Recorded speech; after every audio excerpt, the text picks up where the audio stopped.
Hey guys, how are you? I hope everyone's healthy and doing well, especially during these weird, chaotic days where many people are struggling and weird stuff are happening around the world, especially in the Arab countries. I hope everyone is healthy and stay safe. So I wanted to do this video for those who want just a relaxing thing to watch and to remove their mind from the dreads and the daily problems and chaos that we are seeing around the world. So I wanted to do this video, and it's an interesting way since I had promised you, if you remember, two videos before, that when I was unboxing my Jackson's order, that I was going to set up a palette with you. So I have always wanted to set up a palette, and this was the best time to do it. So as you can see here, I have many paints here, and I will be talking about them more extensively. I have basically two brands. I have Michael Harding, and we have Graham, which is a very known and American brand. So we have two, one for based in UK and the other one in the US. And I wanted to do an exclusive studio palette where I combine both, especially that because they are both known for their honey content. I wanted to combine them in a studio palette where it will be fixed in my studio, and sometimes you might see it under the name of Stephen Quiller's palette, which I will be showing you here. So I got this palette from Jackson's, and they had a good offer back then, and I always wanted to have this palette because first it is ceramic, which is a very good palette material to have, especially that is easy to remove the watercolor from, and the water doesn't buckle up on it and or bead up. Also, ceramic is a great watercolor palette because of the color, which is white, so the colors show perfectly and purely on it. So it might have been a bit of an expensive buy, but I know that it will last me for many years if I take good care of it. The only drawback for ceramic, as you know, is that they are really fragile and you have to handle them in care, and that's why you don't see ceramic palettes around the world being taken out and about, because they are really fragile and can break. But this is very heavy. I cannot take it everywhere, and it's very heavy, and it's meant for studio use, which I'll be using it myself. So as you can see here, this palette, I'll be leaving the link and all the products that I'll be using here in the description below, if for those who want to check them out and see. So as I was saying, this palette was originally created or invented by Stephen Quiller. He's a very known watercolorist, and he is known for his color theory book, as you can see here. By the way, this is another book, and I got from Jackson's because they also sell books. So as you can see, this is a book written by Stephen Quiller. This is Stephen Quiller, and he is known for his very exotic way of using colors and composition. So in his book, he discusses his own palette, which is the Quiller Wheel that we can see here, and I'll show you how he sets up his wheel. So we can see here, this is the Quiller Wheel, as you can see here.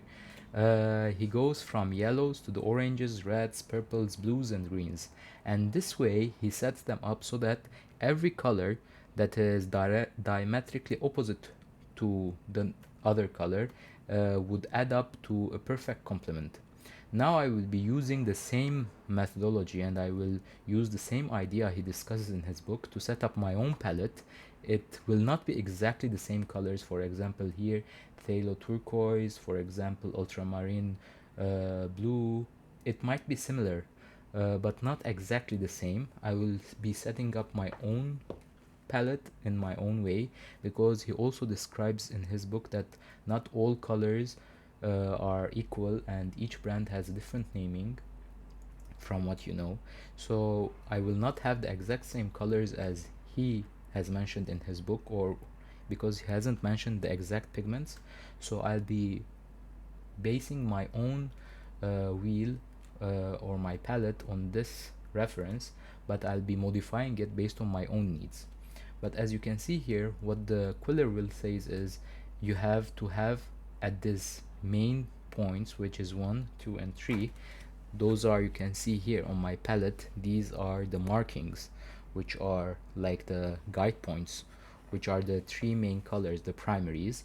Then in between each of the two primaries you will have another color, which is the secondary color, which is a combination of these two. For example, here it's orange, and here it is, as you can see, it's purplish, and at the same time here it's green.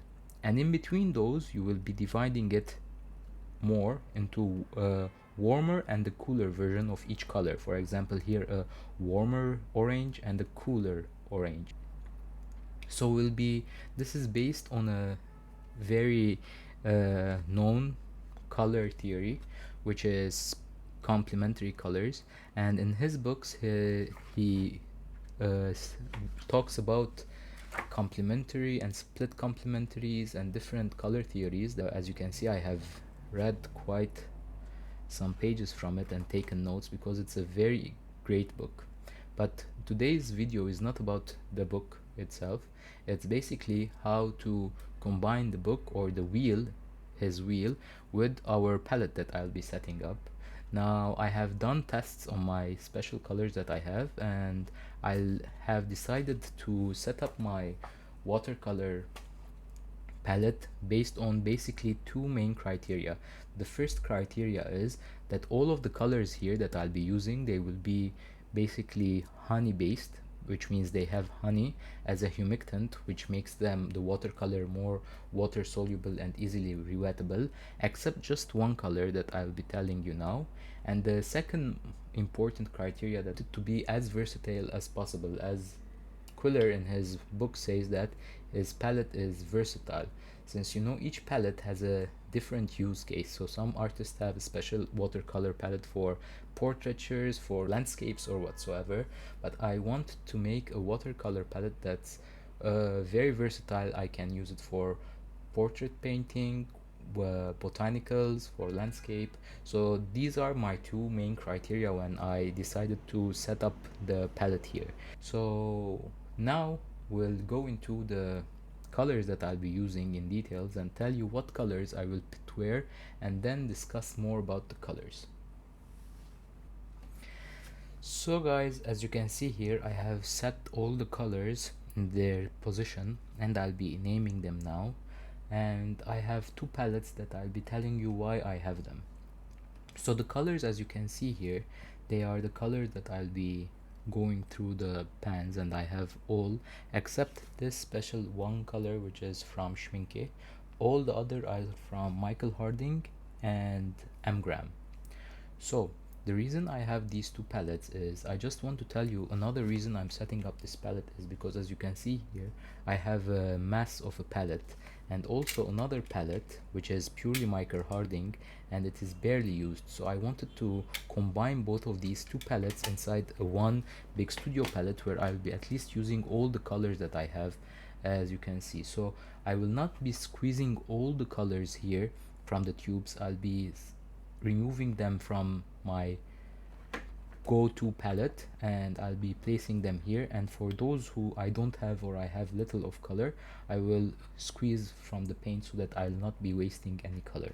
And I'll also do a swatch for them when I'm all done preparing it. So let's go through the paints. First, I have from the Graham, I have Hansa Yellow. This is Hansa Yellow. This is Nickel Azo Yellow. This is from Michael Harding Quinacridone Gold. This is from Graham Indian Yellow. Again, Graham Azo Orange. From Michael Harding Orange Sunset. I have Cadmium Red from Michael Harding. From Graham I have Pyro Red. Scarlet Lake from Michael Harding. I have Quinacridone Rose from Graham. Also from Graham I have Quinacridone Violet, Perylene Violet from Graham, from Michael Harding, Dioxazine or Dioxazine Purple from Graham. Graham also Anthacridone Blue, also Ultramarine Blue, Prussian Blue, Phthalocyanine or Phthalo blue, which is the Phthalo blue green shade, not the red shade, and all of these are from Amgram. I have this special color, which is from Schmincke, which is PB16. This is called helio turquoise. I have Cobalt Teal from Michael Harding. I have the Phthalocyanine green or Phthalo green. I have the Phthalo green yellow shade, the blue and the yellow, and I'll tell you why. And I have Hooker's green from Michael Harding, Moss green from Michael Harding.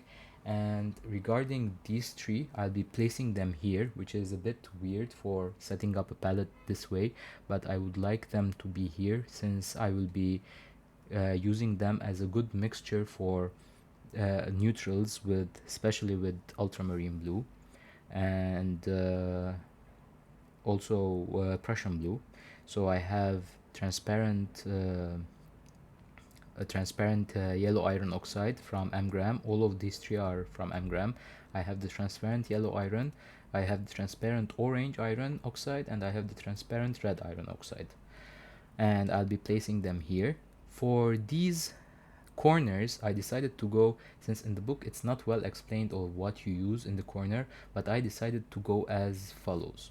So here I went with Michael Harding's Rose Sienna, which is similar to ochre color from Michael Harding, whereas I also went with Umber, burnt umber from Amgram.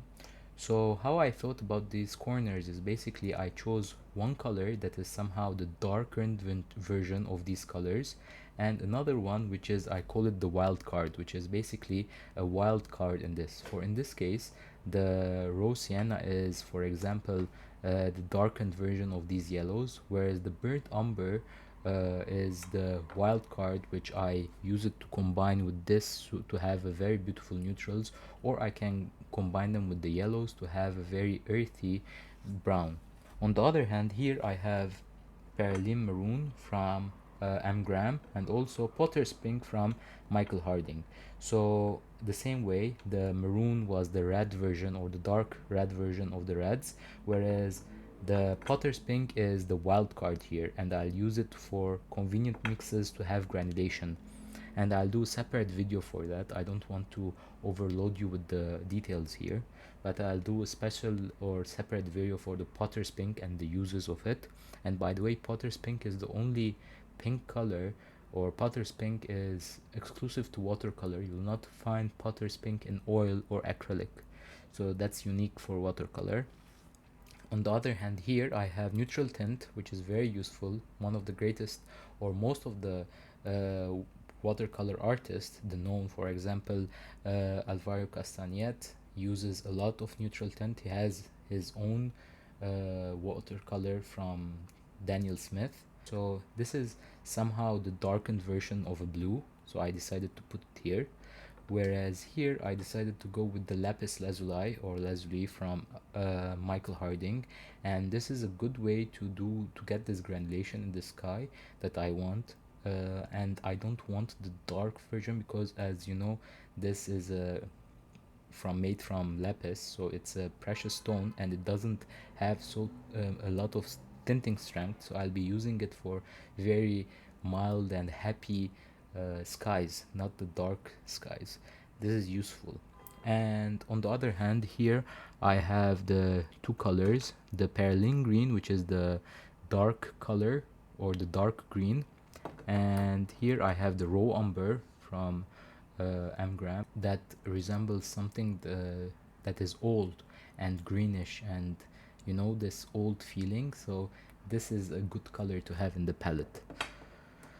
So as a wrap up of why I use this color is basically these reds are very good for botanicals, and if I'm going to do something that has to do with a lot of florals in it, so the range is very helpful, especially the Potter Pink that will give me a good like texture for the flowers, whereas both the reds and the greens will be very useful when we combine them to do skin tone, all the tones from light to dark, Whereas the yellows, it will be good undertone for the skin colors and also for botanicals.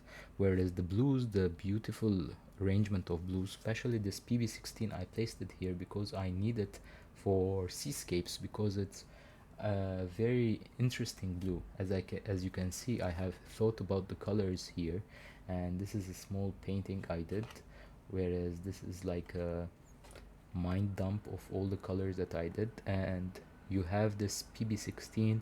This is PB16. As you can see, it's a very good color for seascapes. So all of this color, I'll be putting them now, and I'll be doing a time-lapse video maybe, so that you would be relaxed, because it might take a lot of time to fill in all the colors. And I'll come back and do a swatch for all the colors and show you my final result.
So as you can see guys, I have completed setting up the palette.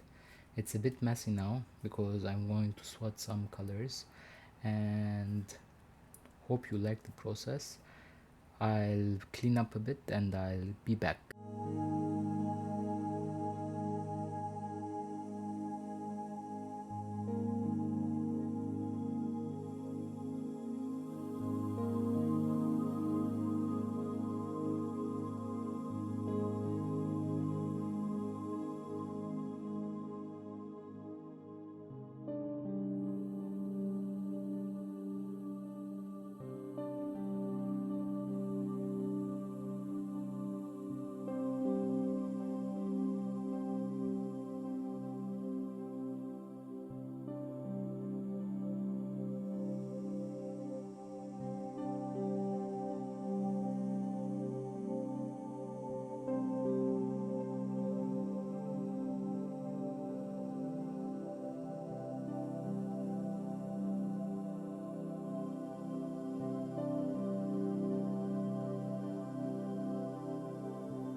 So guys, as you can see here, this is the final form of the palette. It might be a bit of messy, as you can see here, because I tried my best to just stick to the areas, and if you can see here, I have placed the extra paints because I didn't want to waste any paint, because even though that watercolor like lasts a lot, but I don't want to waste paint for no reason. So I just scraped my palette knife uh, along the ceramic, and I know that both of them will not get damaged.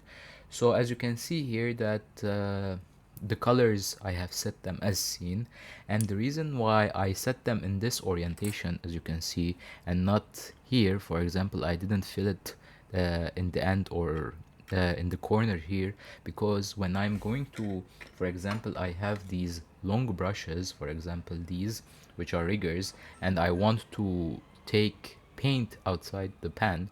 I don't want them, I don't want the tip of the brush, as you can see here, when they are really sharp, I don't want the tip, the sharp tip of the brush to dig in to the corner. So in this way it's easier to get the brush in a horizontal, or it depends on how you view it, but in this position, instead of digging for the paint like this way I will get more paint. And as you can see here, for example, I have swatched some of the, when I was swatching I used some of the pens, and the paint somehow does not buckle up, it just spreads over the ceramic, and that's why ceramic is one of the great choices, as I mentioned previously. But I fully transformed from my two other palettes into this one. As you can see here, this one is all empty, except for some colors I decided to just leave them out of my palette for many reasons. Some are because they have white in it and I really do not want the white to show, or any white pigment. I want them to be as pure as possible and transparent, and other reasons is because I didn't see them fit in the palette, or it would be simply duplicates. As you can see here, most of it are squeezed except of couple that I will replace them and put or make a smaller palette out of them that I will keep and take them on the go. So I will get into the swatches that I did and share my thoughts about them. So, so as you can see here, I have done a first swatch, as you can see, of all the colors. Here the colors are really deep and I have used a lot of pigment, and this was done whenever I was transferring the paints from the pans into the new ceramic palette, and some of the paints were still stuck on the palette knife, so I tried to remove them and even not waste those paints, and I swatched this much of them. So always remember, guys, do not waste your paints. Even the small amount of paint, especially in watercolor, goes a long way. So I made use of this and I got this highly pigmented painting, which is approximately A4 size. On the other hand, I did another one, another swatch, which was more detailed, and this time I have posted a picture of this, by the way, on my Instagram channel, so if you want to see it you can view it there, or you can stop the video and see. I also did this one, as you can see. This one is, I printed the paper and I made the layout myself specific to my watercolors, and I did them. I placed these corner paints here, and especially these three here, which were the oxides. I placed them here in this form, and in this one it's more detailed in terms of, I have the, if you can see closely here, I have the pigment name stated down, and the pigment number, so it's PV 29, for example, Perylene violet, and staining or non-staining, and I also have placed if they are transparent or opaque. And mostly, as you can see, except for few, for example this cadmium is semi opaque, as you can see, and none of them are opaque. So I tried my best to keep most of the pigments a single pigment as much as possible.